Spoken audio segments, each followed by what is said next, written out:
Estamos de volta com o nosso Conexão Letícia cantando pra gente. E hoje cantou agora a música que a Riane gravou, né? Mas que é do Felipe Tonasso, né? Ele que fez letra e música. Inclusive, o Tonasso, que é um grande... Ele levanta muito a bandeira aí da missão, né? Do discipulado também. Um abraço, Tonasso, pra você. Abriu hoje aqui com a música Tenho Paz. Obrigada, viu, Letícia? Pela música, linda música. E agora já tem gente nova, já mudou aqui, ó. Quero apresentar aqui o Dani, que são, ó, o Dani e a minha amiga Ellen, são dois queridos aqui do Quintal do Céu, um projeto maravilhoso, é uma igreja a céu aberto, não é isso, Ellen? Isso mesmo. Que acontece aqui na cidade de São José dos Campos, isso no mesmo. parque aqui da cidade Todo de sábado às 10 da manhã, curte a página do Quintal para ficar sabendo as novidades, as informações. E vocês também participaram da Missão Amazonas, não é isso, Dani? Boa noite. Exato, isso mesmo, boa noite. Participamos, na verdade foi muito em cima da hora e felizmente deu certo. A gente ficou no pé do pastor Tiago para que tivesse 2 vagas a mais, né? E poucos dias antes a gente conseguiu fechar com ele. Certo, e tem aqui também o Guga. Tudo bem, Guga? Tudo bom, Lu, e você? Tudo bem. Primeira vez aqui no Conexão, Primeira não é isso, vez. Guga? Mas no Facebook, o Guga é, ó, conectado, né, Guga? Ser, né? No Facebook, não só do Conexão, do Caixa, de vários programas Tem aqui do Código também da Os TV, jovens, né? E o Guga agora está estudando no NASP também, né, que é uma das nossas universidades.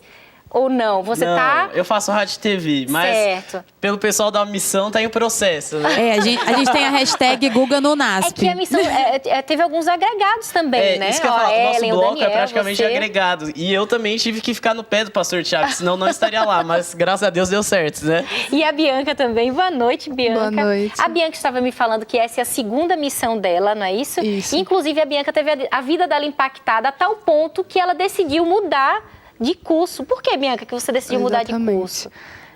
Porque na primeira missão eu percebi que eu me sentia um peixinho fora d'água com o meu curso. Eu fazia direito e as crianças, elas realmente, assim, é incrível. Elas mexem com a sua vida. E eu percebi que era aquilo que eu queria pra minha vida, sabe? Viver em missão. E aí eu decidi mudar de curso, mudei pra pedagogia, porque eu percebi que se encaixaria melhor. Certo. E como que foi a experiência, a diferença dessas duas missões, assim?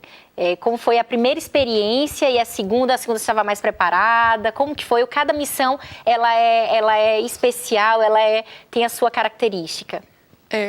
A primeira foi totalmente diferente, porque a gente teve alguns problemas, né? O nosso barco quebrou algumas vezes. Na primeira, isso. Isso, na primeira missão. E a gente chegou um pouco atrasado, então a gente não conseguiu fazer muita coisa. A igreja era pra gente ter feito mais coisa, a gente só conseguiu fazer o chão. E graças a Deus a gente conseguiu voltar e terminar a pintar, né? Pelo menos a igreja. Certo. Mas foi incrível, porque é uma coisa que realmente muda bastante a sua vida. E na segunda missão, você já meio que tá esperando aquilo, mas você vê que consegue te surpreender ainda mais. Ainda mais, né? Cada missão é incrível. Diferente, né? Sim. Agora, Lu, foi interessante porque quando a gente desceu do barco, as crianças e os moradores já vinham perguntar: cadê a Giza, cadê a Bia, cadê a Hélia? A Hélia que tinham demorou ido um na pouquinho primeira. para ela descer e ela chegou meio de surpresa para as crianças. E nisso, quando ela chegou, as crianças, tia Hélia, elas começaram a chorar. É um envolvimento muito grande. Elas tiveram poucos dias, foram uns 5 dias. Foram 5 dias. E o envolvimento foi tão grande que a gente Intenso, percebe né? que faz a diferença muito na vida delas e na nossa também. sim, e você esteve 6 meses de diferença? Você foi em janeiro e agora no meio Era o do nosso ano. medo, né? Será que elas vão lembrar? E a gente tava morrendo de saudade. Queria ver as crianças, será? E quando chegou lá, realmente... Elas e é muito lembraram. grupo, né? Que passa por lá, então a gente ficou com medo de não lembrar. Mas elas lembraram. Agora, para Ellen e para o Daniel, né? Um casal, como que foi essa experiência, assim, né?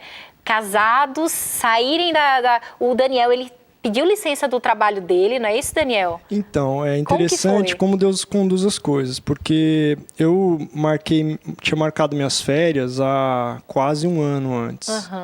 Para esse período, porque a Ellen trabalhava em escola e ia tentar conciliar Só as férias. Só para contextualizar, não é tão fácil assim pedir liberação, porque você é concursado, Não, né? E eu marquei nesse período e a Ellen nem estava no trabalho que ela estava mais, que ia ser para conciliar com as minhas férias, mas foi justamente o período da missão. Senão eu não conseguiria ter ido. Se não fosse num período de férias. A gente quase alterou as férias, né? Porque esse período é ruim para viajar, a gente quase alterou. Mas aí acabou mantendo e Deus coordenou todas as coisas, deu tudo certinho. E a Ellen, ela estava passando por um momento, assim, de muita reflexão na vida, né, Ellen? Trabalhando muito, um ritmo muito puxado em São Paulo, né? Você trabalhava em São Paulo, capital. Isso. E você decidiu mudar a sua vida e doar o seu tempo para a missão. Como que foi esse momento, assim, que você decidiu dar prioridade para as questões espirituais e as questões sociais também, né? Eu comecei a fazer uma conta simples, né?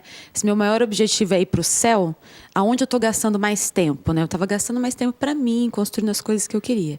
Então, nós dois resolvemos mudar de estilo de vida e gastar menos para você poder viver mesmo e pregar o evangelho, né? Que o mundo não precisa mais de blá, blá, blá. Ele precisa que você pregue vivendo o evangelho, né? Não falando, que as pessoas estão cheias disso já. E aí a gente nós dois conversamos e resolvemos mudar de estilo de vida. E eu comecei reduzindo meu estilo de vida, que ficava 3 dias em São Paulo. Eu sentia muita falta de fazer o culto familiar de manhã, né? Que eu mais sentia falta. Então, aquilo não fazia mais sentido na minha cabeça. Então, a gente reduziu o estilo de vida. E assim que a gente reduziu, Deus já deu várias bênçãos. E uma delas foi a missão que veio na sequência. E foi maravilhoso poder servir junto com meu esposo. E o seu estilo de vida hoje é voltado para isso mesmo, né, Ellen? Quando a gente fala aqui que a missão ela não pode ser apenas pontual, uma situação que você vai passar 10 dias na sua vida, mas que tem que ser o estilo de vida, é exatamente isso que a gente fala, né? Porque hoje, por exemplo, você faz um trabalho fixo com moradores de rua também, durante o sábado você tem um trabalho missionário, então isso tem sido o seu estilo de vida também, né? O estilo de vida da sua família. Isso. Estudar, a gente procura estudar mais a Bíblia, o Espírito de Profecia, que não dá para você pregar o evangelho vazio. Então, meu tempo hoje é dedicado para estudar e para servir. Podem me chamar, se estiver precisando. Está aí Estou à disposição. Disponível, né? E você, Gugas, o que mudou na sua vida? A nossa história até é meio que parecida. Eu tinha marcado minhas férias, que eu trabalho lá em São Paulo também. Minha vida também estava uma correria, trabalhando, estudando. E as minhas férias eram literalmente para não fazer nada. Que eu queria passar dia, sabe? O dia inteiro em casa, dormindo. E veio a oportunidade, 2 semanas, 1 mês antes, a gente ficou sabendo da missão que a gente poderia ir.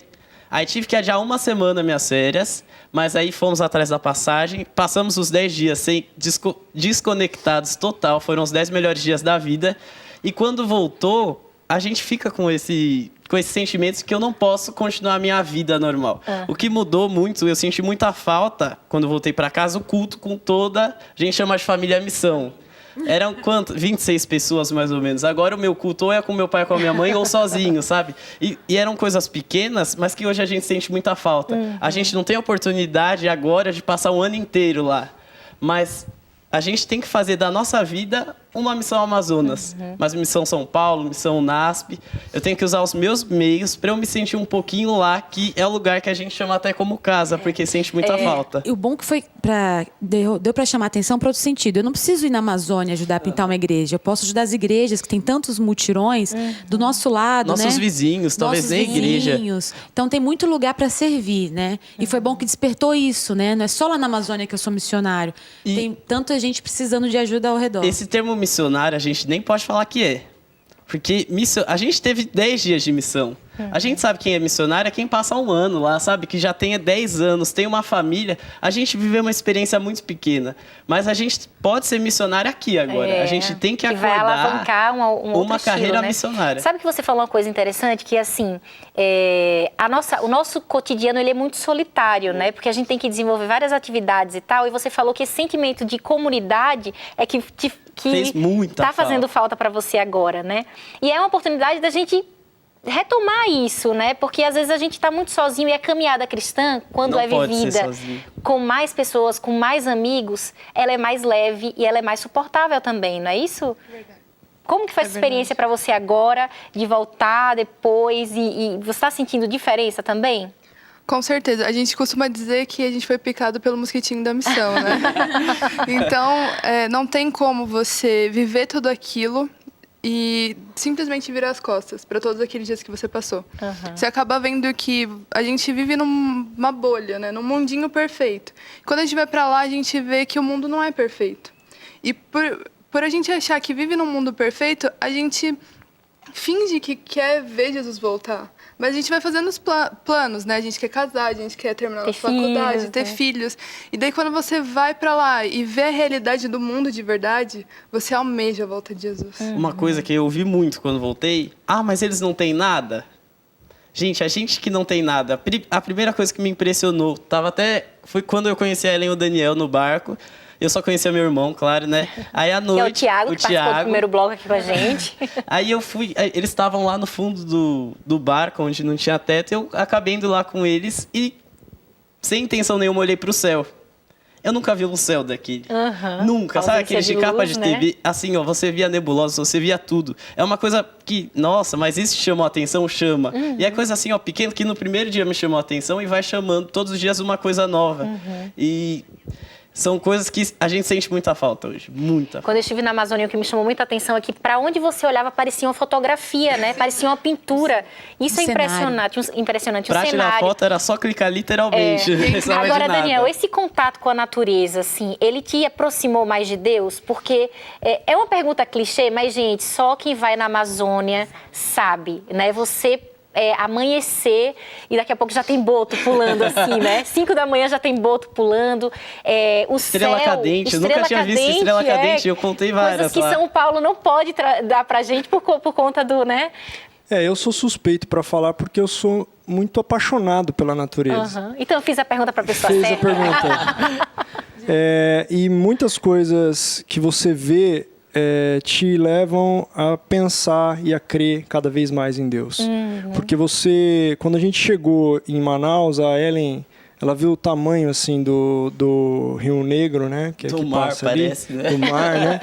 Parece que não tem fim, né? Uma coisa impressionante. Você vê os dois rios se encontrando e não se misturando, é uma coisa impressionante. Você vê o tamanho da floresta, você fica de boca aberta, você não acredita que como isso existe se não é pelas mãos de Deus. E olhar a cada pôr do sol você vê uma pintura no céu, que é um presente de Deus. Olhar para um céu, como o Guga estava falando, e ver aquela maravilha, sabe? Então tudo isso te leva a fortalecer a sua fé em Deus. E de entender, né, que você tem uma missão, que se Ele te deu tudo isso, você tem que fazer pelo outro também, né? Olha, a gente que tem uma vida mais corrida, não que no NASP não seja, eles têm as responsabilidades dele, mas pra gente conseguir férias é mais difícil. Pra gente ter um tempo, eu não sei eles, mas eu já tô planejando hoje como que eu vou ter uma férias ano que vem em julho. Como que a minha férias vai ser garantida em julho. Porque lá eu nunca li tanto a Bíblia assim, ó, sabe? Lá não tem como acordar 10 horas. 5 horas da manhã, 7 horas já tá todo mundo acordando. Já tem passarinho cantando, né? Não, e como a gente... No último dia, né, eu saí, bati a foto e voltei, postei, as pessoas ficavam deslumbradas, né? No último dia já tinha sinal, né? E sem filtro, né? Sem filtro. Não precisava nem escrever, já estava cansada de escrever. Como a beleza, a gente fica mais suscetível a admirar as coisas de Deus, que estão as sutilezas mesmo, né? Estamos falando aqui hoje sobre Missão Amazonas. Vamos para um rápido intervalo. Muito obrigada pela participação de vocês. No terceiro bloco já tem um grupo novo. A conexão está assim, super movimentado. Fica aí, daqui a pouquinho estamos de volta. Até já.